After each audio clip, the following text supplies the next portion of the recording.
Frontline Updates, where we delve deep into military strategies and updates from conflict zones. Today, we're discussing the progress of the ongoing special military operation as of October 1st, 2024. I'm your host, Sharifa Mohammed MGT. I'm Colonel A.C. Oguntoye, an Infantry Officer.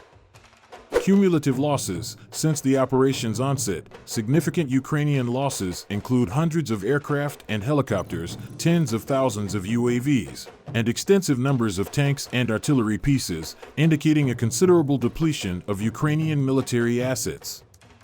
Welcome to Frontline Updates podcast, where we bring you the latest updates on global military operations.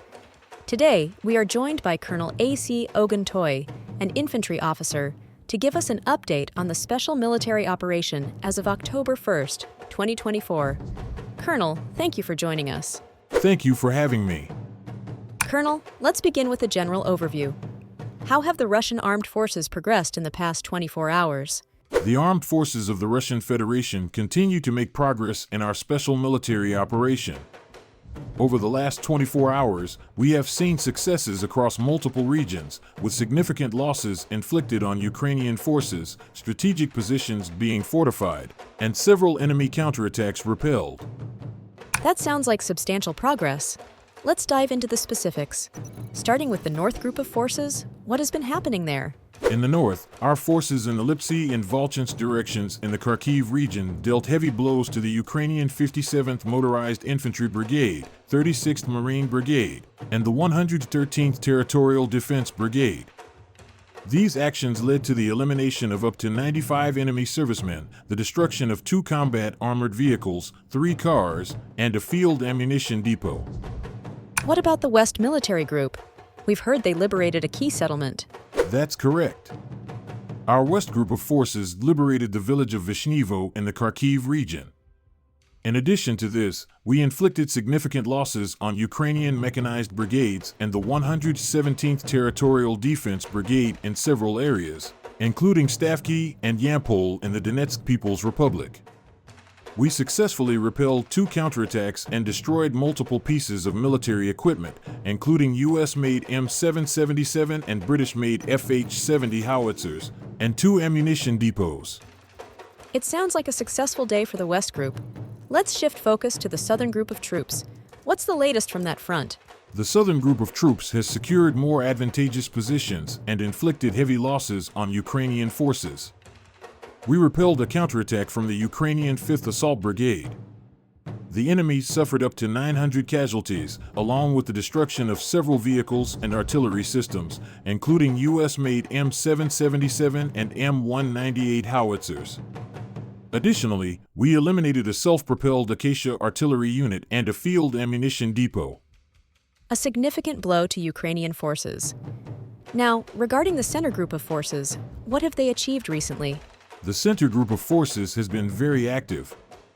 We liberated the settlement of Krutoy Yar in the Donetsk People's Republic and repelled 9 Ukrainian counterattacks across various locations.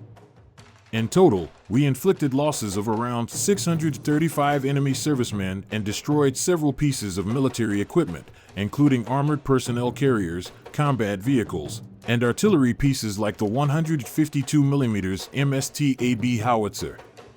Let's move to the East Group of Forces. How are things progressing there? The East Group of Forces continues to improve its tactical positions. We repelled 2 counterattacks by Ukrainian forces in the Donetsk People's Republic, specifically from the 72nd Mechanized Brigade. Ukrainian losses amounted to 125 servicemen, along with the destruction of a tank, an infantry fighting vehicle, and a Polish-made Krab self-propelled artillery unit. We also destroyed 2 more ammunition depots. What about the DNEPR Group of Forces? What have they been focused on? The Dnipro Group of Forces inflicted losses on the 35th Marine Brigade, 39th Coastal Defense Brigade, and the 124th Territorial Defense Brigade. We targeted Ukrainian formations in Zaporizhia and Kherson, resulting in the elimination of up to 60 enemy servicemen, the destruction of 3 vehicles, and an Anklavin electronic warfare station. We also took out 3 field ammunition depots. There seems to be a heavy focus on air and missile strikes as well. Can you tell us more about these operations? Yes, our operational tactical aviation, unmanned aerial vehicles, missile forces, and artillery have been highly effective.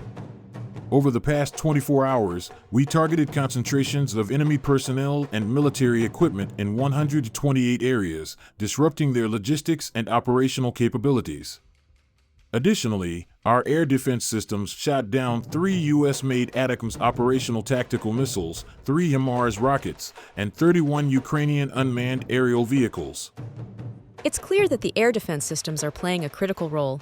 What about the overall situation in the Kursk region? What's the current status there? The situation in the Kursk region has seen some calm, but there are still sporadic engagements. For example, in Veselye, Ukrainian forces attempted an attack with 2 armored vehicles but were repelled, and both vehicles were destroyed.